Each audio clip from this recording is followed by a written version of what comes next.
Alors, on a mentionné, on a dit que dans la lecture de la Megillah, elle peut être lue quand le lecteur est assis. Dans la Kirat Torah, est-ce qu'un homme, par exemple, on a un vieux du Kahal qui est pro dans la lecture de la Torah, c'est difficile pour lui de se tenir debout. Est-ce qu'on peut lui ramener la Torah? Et il a lu parfaitement, il a lu, mais assis. D'où on apprend que non. Il a fait Meod. Ve'atafo amod imadi. Akadosh Baruch Hu dit à Moshe Rabbeinu, De'amar kra, ve'atafo amod imadi. La Gemara a dit, c'est un chidouche. Ça veut dire que Akadosh Baruch Hu dit, amod imadi. Moi aussi, je me tiens debout. Amod imadi. Il faut savoir que, par ailleurs, entre parenthèses, jusqu'à l'époque du Rabban Gamliel, personne qui avait le droit d'étudier la Torah assis. Que debout. Même l'étude. Rabban Gamliel, il y a eu la faiblesse qui est venue dans le monde, et Rabban Gamliel, il a transgressé pour pouvoir continuer à étudier. Ça veut dire, il a dit, j'enlève l'interdiction que pour des sujets très compliqués, qu'il fallait beddin, il se mettait assis. La Gemara a dit, kachot, mais yoshev, virakot, mais omed. Toutes les... Et la Gemara a dit, mishemet Rabban Gamliel batal kivot Torah. Il n'y a plus de kavod à la Torah. Pourquoi? Parce qu'ils étudiaient tous debout. Ça veut dire de rester 10 heures debout dans la journée. Les Ashkenaz, il y en a certains. La lecture de la Torah, ils sont debout. Nahon Mod. De là vient le minag de certains élèves du Gaon de Vilna, pas tous, de Kelei Yachidim, de se tenir debout pendant la Kriyat Torah.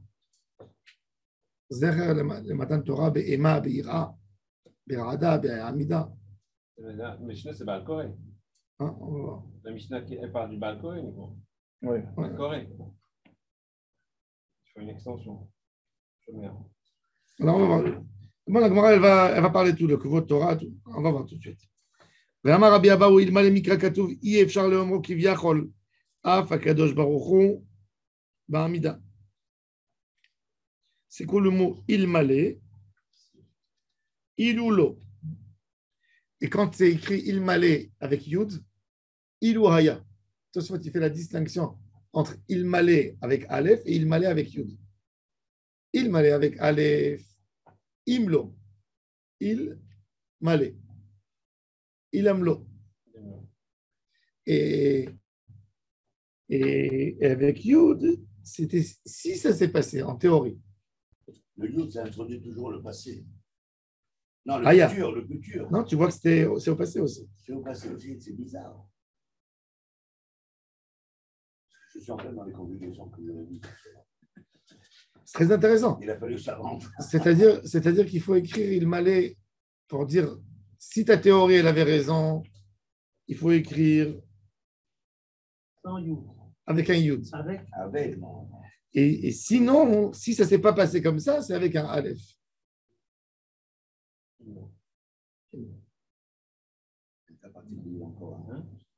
Gad il m'allait. Bon. למה רבי אבאו, מניין לרב שלא ישב על גבי מיטה וישנה לתלמידו על גבי קרקע, שנאמר ואתה פה, עמוד עמדי. Le Rav, il doit s'asseoir avec le même niveau de chaise que ses élèves. Il ne faut pas se mettre assis sur la chaise et son élève par terre. À l'époque, ils étaient sur des matelas, des salons marocains. Le Rav, il était là-dessus et il disait ou tous sur des fauteuils, ou tous par terre. Ouais, l'extension de ça en France, c'est que dans les années anciennes, on mettait des estrades sous le fauteuil de l'instituteur. Pourquoi? Pour qu'il soit plus haut que les élèves. Et 20 ans après, ils ont enlevé les estrades pour que l'instituteur soit au niveau des élèves. Et les problèmes ont commencé. C'est la poussée à l'extrême, l'égalitarisme. Non, c'est une question intéressante d'un point de vue psychologique. Oui. Est-ce qu'un élève, il apprend de quelqu'un qui lui montre une supériorité. Est-ce que tu apprends de quelqu'un qui te montre de la supériorité? C'est intéressant. De là, tu vois dans la Gemara que la Gemara te dit que non, que la meilleure pédagogie, c'est quand quelqu'un il arrive au niveau de son élève. Il y a aussi, après, il y a marqué, si ta femme est petite, laisse-toi pour lui parler. Laisse-toi pour l'apprendre. Gahin, oui. Gahin était là. Pas tous les demi-tours, une chose pareille, là. Voilà, on se fait griller. ראינו דתנא, לגמרא ממות משה ועד רבן גמליאל לא היו למדים תורה אלא מעומד. Vous voyez ça, c'est incroyable. Ça veut dire, imaginez-vous quelqu'un qui étudie 14 heures par jour. Le papa de Rabbi Chaim Paladji, comme ça il écrit sur son père. Il dit, il a eu quand il était jeune, il a fait un mauvais rêve Rosh Hashanah. Shulchan Aruch, il dit que celui qui a jeûné Rosh Hashanah, il doit jeûner toute sa vie. Celui qui a jeûné Rosh Hashanah, il doit jeûner tous les Rosh Hashanah de sa vie, comme ça. Et s'il ne jeûne pas, il ne finira pas l'année. Donc, son père, il avait jeûné 2 jours de Rosh Hashanah et il avait un minhag de ne pas dormir Rosh Hashanah pour faire le Zohar, pour que son mazal ne dort pas toute l'année. Et il restait Beramida, debout. Des choses que personne ne veut.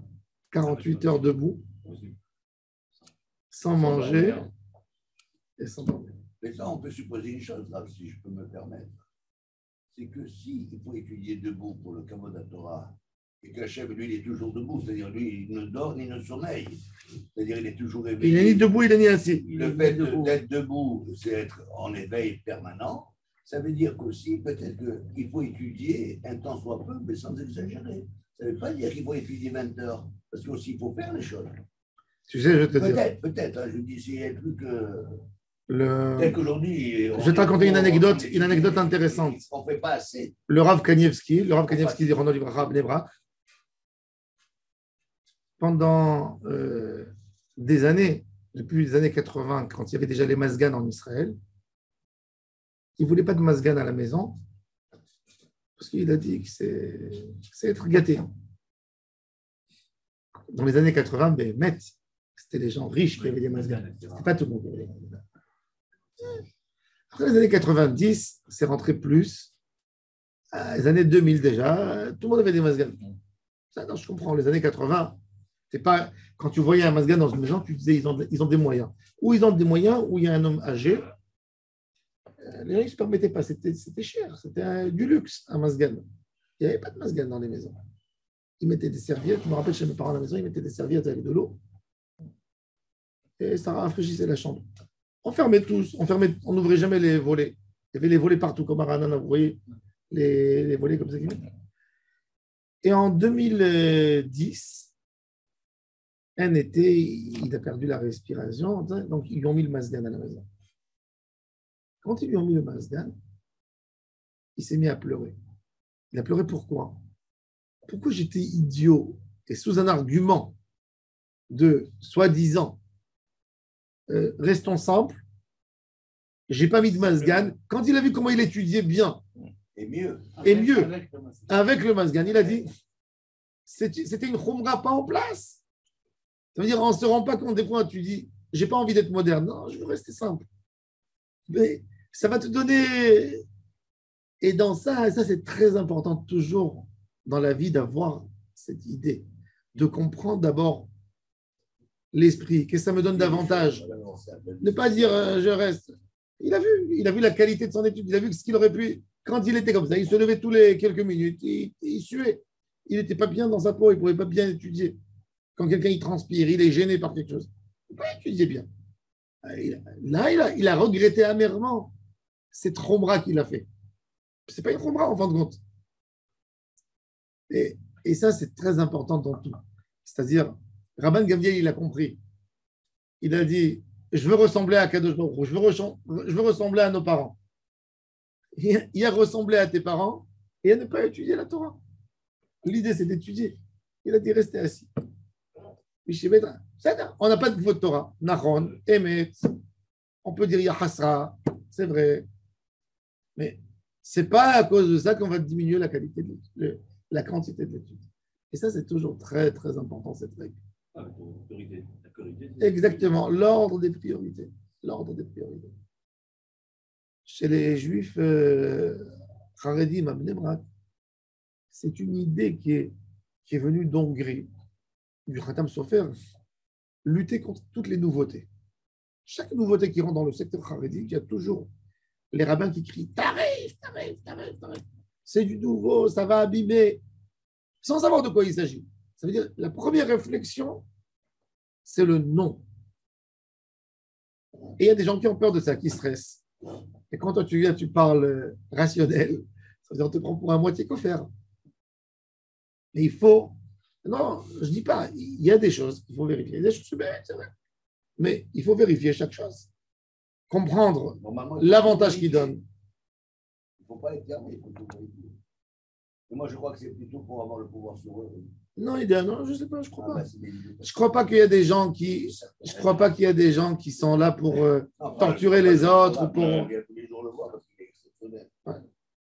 Alors bon, mais vous voyez, de ne pas mettre un masgan dans Yeshiva pour habituer les élèves à une simplicité. C'est affreux. Si un roche, c'est un malheur qu'il y a quelqu'un qui a un roche Yeshiva comme ça. C'est un malheur. Parce que lui, dans sa tête, c'est pas un méchant. Mais esprit léger, trop léger. De lancer des... C'est facile de dire des chomres, mais ça c'est chomre d'idée. S'il aurait dit, par exemple, Chazé Shalom, on ne change pas la Torah. Comme au matin de Torah, comment on l'a reçu, notre rôle, c'est de garder la Torah. Comment on l'a reçu, et bien sinon, on ne touchera pas. Qu'est-ce qu'on aurait eu? La Torah, elle aurait été une histoire au musée. Il n'y aurait personne qui aurait pu tenir. Ça, c'est la chorma d'un Rav, d'être capable d'être un vrai visionnaire. Rabbi Yehuda Anassi, quand il a révolutionné, quand il a écrit la Torah orale. Torah orale, c'est oral. C'était comme chez les Druzes, il ne faut pas dire, on n'écrit pas. Jusqu'aujourd'hui, il y a tellement de domaines. Il y a hier, je suis parti. Vous avez raison de le rappeler. Si on se met dans la situation de Yehuda Anassi, mais c'est énorme ce qu'il a fait. C'est pas du tout dans l'esprit de l'époque. Hier, j'étais dans une. Hier, j'étais dans un endroit où il y avait du monde. Et il y a un couple qui vient chez moi. Un couple, écoutez ça. Je vais vous dire ça pourquoi c'est important. Je ne raconte pas ça, Stam. Il y a un couple qui est venu, le mari handicapé sur une chaise roulante. Et la femme, elle a un problème pour. Elle s'est mariée tard, elle a un problème pour. Elle n'a pas d'ovules. Elle n'a pas de bonnes ovules. Donc, la femme de l'handicapé. Oui.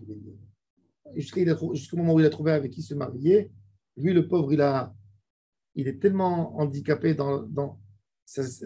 il a un niveau de shririm, comment on dit les muscles. Atrophié. Moi, je l'ai connu il y a quelques années.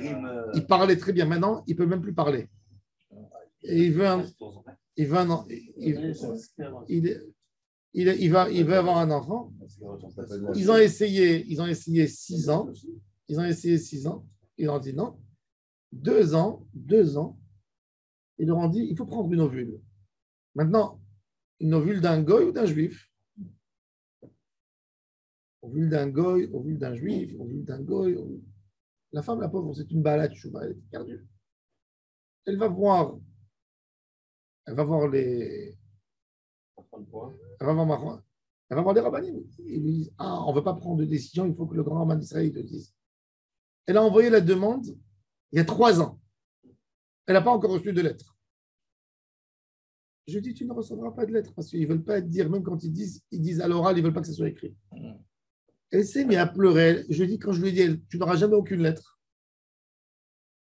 Elle pleurait et je lui ai dit moi je t'autorise, prends un goy. Je dis, moi, avec le grand maman, des centaines de fois, j'ai répondu ça.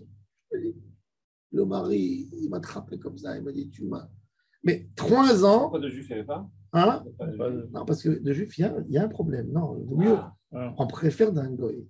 Parce qu'un juif, s'il a un autre enfant, l'enfant, il va se marier avec sa sœur. Non. L'enfant, il va se marier avec sa sœur. Vous l'avez dit une fois, oui. On ne sait pas. Donc, il vaut mieux prendre un goy. On évite. Et on lui fait la Brit Mila, les Shem Yahadout, et quand il arrive à 13 ans, du moment où il ne conteste pas, D'après le Rambam de Rayon, on n'a pas besoin. D'après le Rambam de Rayon, ce n'est pas la propriétaire de l'ovule qui est la mère, c'est celle qui a eu l'enfant dans son ventre. C'est intéressant. Une mère porteuse, pour lui, c'est elle la maman. Hein? C'est pour lui, pour le Rav Eliashi, pour le Rav Yosef.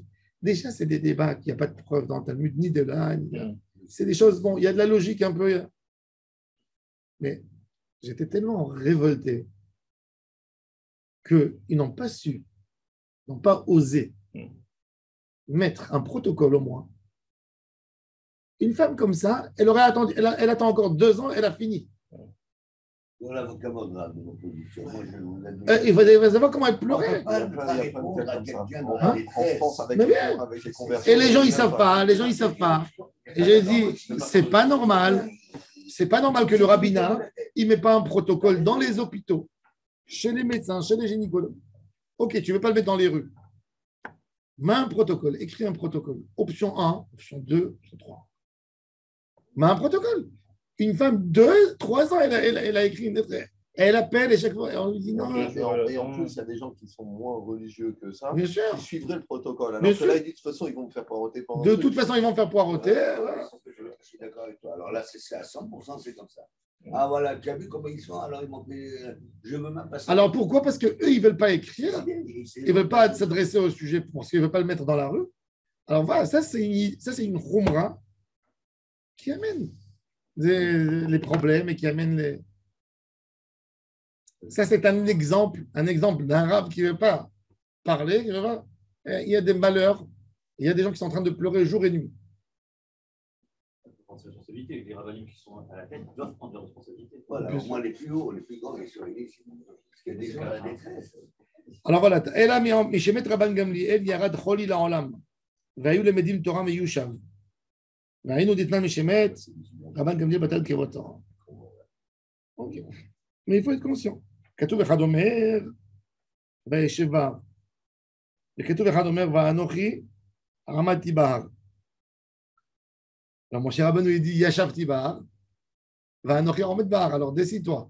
Il était Yoshev Bar, même que le Pshat à Pachout, c'est une question rhétorique. Parce que Oui, Vaneshev, voilà, je suis resté. Je suis passé forcément. Exactement. Vata Hashem Yoshev Betzion. Tu résides à Sion, c'est pas Yoshev. Alors, il dit Amarav Omed Velomed Yoshev Veshon. Quand il étudiait, il était debout. Mais quand il enseignait la Torah à ses élèves, il voulait être concentré, il ne fallait rien qui le dérange, donc il était assis. De là, tu vois que c'est plus important quand tu transmets que quand tu étudies. On apprend encore quelque chose. Qu'est-ce que tu vois? Quoi? Debout, il faisait un effort pour aller étudier. Mais quand il transmet, il n'a pas envie de faire un effort parce qu'il veut que toute sa tête elle soit libre pour bien enseigner. Donc, il y a quelqu'un, qu'est-ce qu'il fait? Il étudie bien et il enseigne mal. Oh. Ça nous montre quelle est la responsabilité d'un enseignant. Étudie bien, Amida, ça va te demander un effort supérieur. Ça va te demander à te fatiguer, mais quand tu enseignes, tu transmets, tu es obligé d'être assis pour pouvoir bien transmettre, pour ne pas être gêné. On apprend ça de là. Rabbi Hanina Amar, lo omed velo yoshev. Et la chouché, comme une mezouza, ça veut dire comme ça. C'est un avis qui, à mon avis, c'est comme ça pour rien. Rabbi Yochanan Amar. Non, ça ne veut pas pencher. Hein? Ça ne veut pas pencher. Ça veut dire, il te dit. Moitié assis, moitié. Ils ont vu, vous savez, maintenant, ils ont fait. Il y a une société d'avion qui a fait. C'est une société comme EasyJet ou je ne sais pas moi. C'était Ryanair qui avait étudié. Voilà. Pour gagner encore de la place. Pour gagner de la place, exactement. Incliné comme ça, et les gens, ils ne sont pas. Un dossier comme ça. Voilà. Un dossier. Ouais. Oui. Un lit incliné. Non, comme un tabouret avec un. Comme un tabouret, comme ça, tu te mets comme ça. Comme ça, tu ne prends pas trop de place dans les. Mais le poids, il tombe sur les pieds, ça te tue les pieds. C'est ni assis ni. Ah, tabouret, pardon. Non, c'est pas un tabouret. C'est un tabouret. C'est comme un tabouret. Il y a un problème de hauteur de pied. Non, ben justement, ils vont le faire plus haut. Et la chaise, qu'est-ce qu'ils ont décidé? Ils ont gagné de la place. Ils ont compris qu'une chaise d'un endroit à l'autre, elle récupère aujourd'hui quoi? 60 cm, 70 cm dans l'avion. 70. Ils ont trouvé une méthode. Tu es assis. 40. Grâce au Covid, ils ont pu arrêter. Et là, il gagne 2-3 rangs. Parce que si eux, ils auraient fait, tout le monde les aurait suivis. Ça fait beaucoup d'argent. Quand il y a une société qui fait, et c'est admis, Ça marche. Si elle n'est pas confortable, personne ne va y aller. Oui, mais eux, ils estiment qu'ils sont là pour c'est le principe du low cost. C'est de point A à point B. Tu ne peux pas faire autrement que de prendre l'avion. Donc, eux, ils transportent. Voilà. Et après, ils font le moins cher possible. Donc, après, ils ne font pas. Oui, Et tout le reste, c'est d'ailleurs, ça va en même temps que le fait d'être allongé, parce que les premières classes, il y a des billets, il y a des deux prix. Ouais. Et l'autre. Ouais, et c'est pour pouvoir demander plus d'argent. C'est fini les moyens. Alors il dit, Les moyens. Rabbi Yochanan même, Ene Shiva el Lashon Ha'akava. Rabbi Yochanan dit non. Il dit ce qui est écrit, Yashavti, c'est Mitakev. Quand tu dis Atayoshev Imo, Mitakev Imo. Ishev Imecha Yamim ou Asor. C'est Mitakev. Finalement, va chez vous, Bekadesh Yamim Rabbi. Mais ce qui était que assis. Rava Amar, et ça c'est le meilleur tiroutz. Rakot Me'omed, Vekashot Miyusham. Il dit Ahmad TV Yashavti, quand il avait un sujet compliqué, il s'essayait. Kira Yachad, Kira Uashnaim Yatsu. Tana. Maché Enken Batora. Dans un Sefer Torah, on n'a pas le droit de lire de cette manière. Maché Enken Batora. Tanu Rabbanan Batora, Echad Koreh et Echad Metargem. Ou Bilvad. Shelo yeh Echad Koreh, Ushnaim Metargemin. Pas de deux targum. Pourquoi? Parce que, encore une fois, parce que deux voix ne s'entendent pas. Dans la Navi, on peut. Pourquoi? Parce que le targum, il est fait que pour les Hashmia, pour les Hamé Aratzot qui ne comprennent pas la Torah. Quand est-ce qu'il fait Dans la Torah, Echad Koreh v'Echad Metargem. Dans le Navi, Echad Koreh v'Shnaim Metargem. Pourquoi? Parce que dans les Nevi'im, il n'y a pas d'enseignement de mitzvot. Il y a du moussar. Moussar, c'est pas grave si tu n'as pas entendu un mot bien. Mais la Torah, si tu te trompes dans une. Par exemple, Lotevachel Gedi Bachalevimo. C'est Tirgoum, d'accord? Comment tu écris? Comment il a traduit Targum Unkelos? Il a fait Meod. Ne mangez pas la viande avec le lait. Parce que s'il aurait dit ne cuis pas la viande dans le lait de sa mère, tu aurais dit que dans le lait de sa mère, c'est la sauce. L'autre dit c'est moutard. Il dit bah, tu ne peux pas te coller à la lettre, encore une fois. Ça, encore une fois, une autre chose. On change parce qu'on a compris l'idée. Alors il dit, dans le Navi, ce n'est pas grave, mais dans la Torah, tu ne peux pas.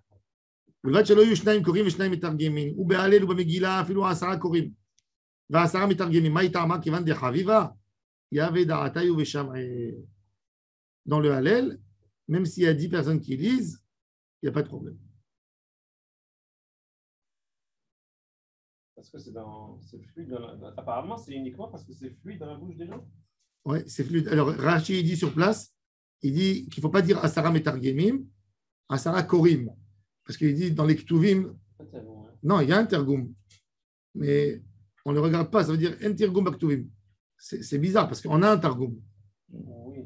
On a un Targum dans les Nevim, dans les Ktuvim. Tu as un Targum. Il y a un Targum de Rav Yosef. Oui, mais on ne le dit pas en public.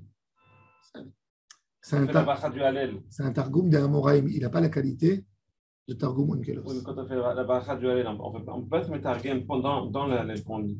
Quand tu fais Baruch Hashem. Non, Alléluia, Alléluia, Avdei Hashem. Tu veux être métargem auto. Si on a fait la baracha, on peut être métargem dedans? Pourquoi pas? C'est pas Efsek? Pourquoi Efsek? Non, c'est un mise-mort. L'idée, c'est d'être méhalel. Est-ce que tu as le droit de rajouter des textes au milieu? Non. Parce qu'il y a Tikkun, mais alors, intéressant. Alors, il dira chez En Targum Tovim. Ça veut dire, c'est pas qu'il dit qu'il ignore le Targum. Il y a un Targum. D'ailleurs, ce Targum, il s'appelle Targum Rav Yosef, mais ce n'est pas Rav Yosef qui l'a écrit. C'est une autre erreur. Les éditeurs, ils ont trouvé Rav Yosef, ils ont dit Rav Yosef du Talmud l'a écrit. Faux. Pourquoi? Parce que il y a quelques fois qu'il y a des métargem Rav Yosef, comme que Rav Yosef enseignait à ses élèves. C'est un Targum plus tard. Il n'a pas le même niveau comme on a le Targum. Yonatan ben Uziel pour la Torah. C'est une erreur aussi. Yonatan ben Uziel n'a jamais traduit la Torah. C'est un Targum. Il y a Targum Yonatan ben Uziel, Targum Yerushalmi. Ce sont deux Targumim. À l'époque, il y avait les chrétiens. Et les gens étaient. C'est des midrashim qui ont été écrits. Et il y a quelqu'un qui a inventé Targum Yonatan Ben Uziel. C'est rentré. Les premiers éditeurs à Venise, il a édité Targum Yonatan Ben Uziel. Mais c'est faux. La Gemara a dit Yonatan Ben Uziel a été Metargem les Nevi'im, Rishonim. Il n'a pas été Metargem les Ktuvim.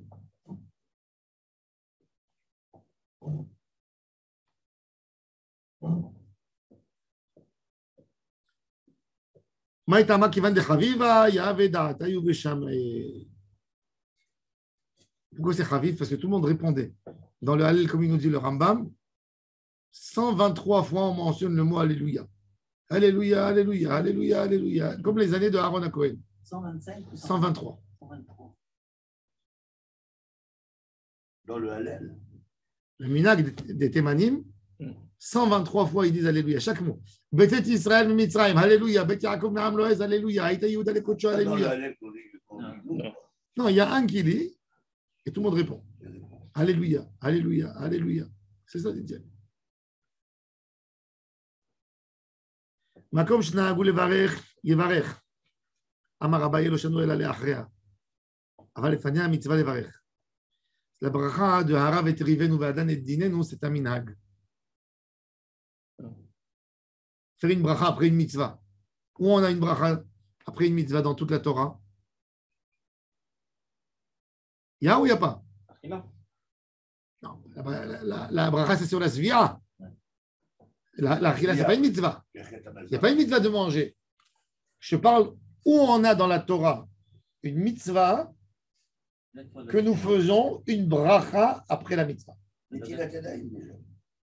Bravo. Pourquoi tu fais? Il a fait. Pourquoi tu fais après?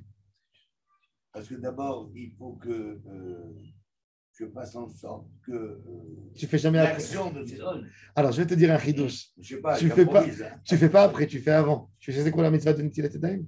C'est d'essuyer les mains, pas de les laver. C'est pas d'élever les mains. Hein. Non. La mitzvah, elle n'est pas quand tu laves les mains. Non, la mitzvah, elle est quand tu as fini. Quand tu vas essuyer, c'est là que ta main est propre. Pourquoi on ne dit pas au Rata Hashem que j'essuie mes mains? Non, Netila, ça ne veut rien dire. Netila, ça veut dire essuyer. C'est pas Rechitza. Netila, c'était une règle grecque à l'époque. Cette bracha, elle est basée sur du grec. Les Grecs imposaient chez les boulangers, chez les gens qui touchent la nourriture, qui viennent serrer les mains avec quelqu'un, une règle d'hygiène. Il y avait dans tout l'empire grec, il y avait un petit verre qui s'appelait antal. Antal. Il faut le chercher comment dans les livres des racines. À mon avis, vous pouvez le trouver. Il s'appelait antal. Et Chachamim, il n'aura plus cette. Chez nous, ça existait, mais ils ont imposé ce qu'est l'idafka pour la netila. Se laver les mains, ils ont dit celui qui touche. Et après, ils ont dit celui qui touche dans le pain, quand les mains sont mouillées, le pain, il devient tamé. Tout ça pour garder des règles d'hygiène. Alors ils ont dit pour que tu te rappelles qu'il fallait pour que tu te rappelles qu'il faut faire absolument qu'avec un keli la netila. Ils ont même instauré dans le texte de la bracha an netila pour que tu te rappelles que tu fais référence à antal.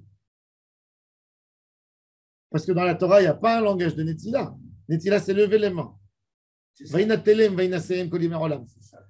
C'est pour ça qu'il y a des gens qu'ils font quand même le mina, comme ils disent Netilat Yadayim, ils lèvent les mains. Et ils disent un pasouk. Et pourquoi ils lèvent les mains? Pour une autre raison aussi. Pour que l'eau sale qui est sur les doigts, elle tombe en bas. Parce que si elle revient comme ça, elle ressalit la main.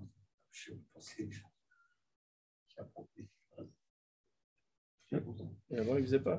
Quoi? Netilat. Avant ça, ils ne faisaient pas tout ce qu'ils faisaient. Après, ils ont imposé comme une règle d'hygiène. Et ils ont été mahmirim. Tellement les chachamim sur les et il y a une bat-kol qui est sortie im chacham libra beni ismach libi gam ani. Il y a deux mitzvot de Shlomo HaMelech. Il a dit im chacham libra. Qu'est-ce qu'il a fait? Iruvin et netilat yadayim. Shlomo HaMelech. Iruvin et netilat yadayim. Iruvin et netilat yadayim, en fin de compte, c'est une mitzvah, c'est des mitzvot sociales. Par exemple, un homme à l'époque il ne va pas serrer la main à quelqu'un qui sait qu'il n'est pas propre. Vous vous souvenez dans le Corona, comment on faisait attention. Alors, quand on t'impose une règle d'hygiène à tout le monde, tu permets à tout le monde de manger chez tout le monde. Hirouvin, le hirouv. Je te dis, ne sors pas rien du tout de ta maison, sauf si tu associes ta propriété avec ton voisin. Donc, ça associe les gens. Ça, c'est l'idée principale du hirouvim, hirouvé chatzirot, chitoufé mevot. C'est l'association. On a étudié. Shlomo HaMelech, il a vu ça. Il a vu qu'il y avait un problème à ce niveau.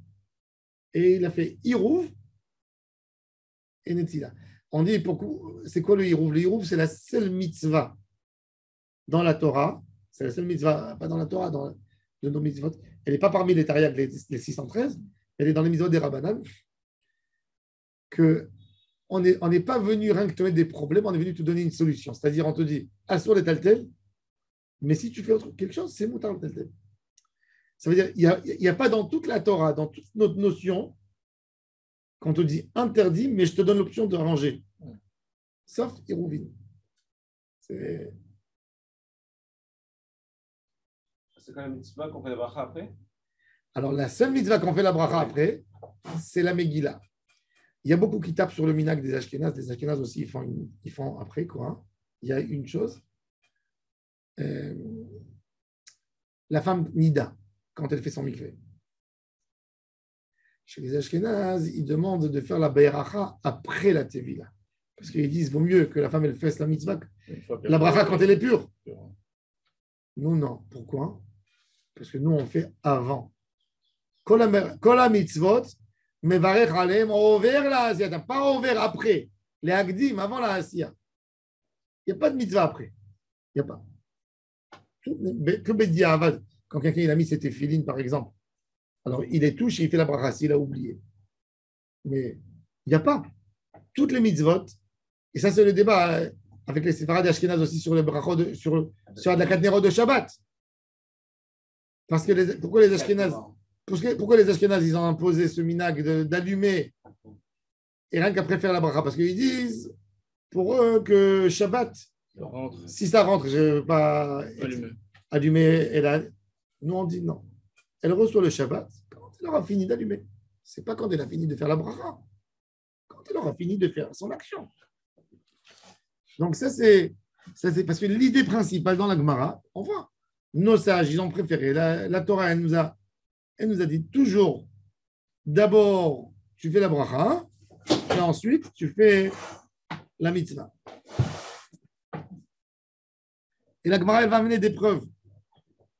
Elle dit, Kol mitzvot mevarech alem over la asiyatam.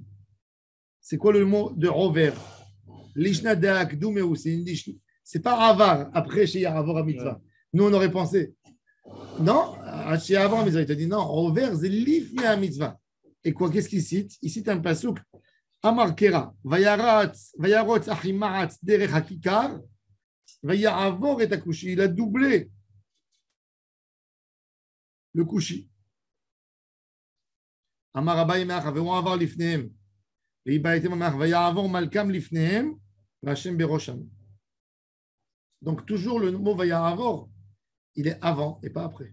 Quand j'ai doublé, donc j'arrive à avant. Donc, envers la Asiyatam, c'est avant la Asiya. C'est-à-dire, ça veut dire qu'avant de la Asiyatam, ce qui te permet de faire la Asiyatam, c'est cette couverture que te donne la bracha. Envers, c'est un mouvement, là, quelque part. C'est un mouvement. On va vers le. C'est pas de magie. לפני המים מברך, qu'est-ce qu'on est מברך? רב ששת מקטרזיה, de la ville Katrazia, Ikla le kamé de Ravashi ou Barich, Manach. C'est quoi Manach? Mikra, Nissim, Shechianu. C'est racheter votre Manach. Il ne prenait pas toujours, il prenait la racine. Shechianu, c'est Hayenu. Donc, Mikra, Nissim, Shechianu. C'est ce qu'on fait.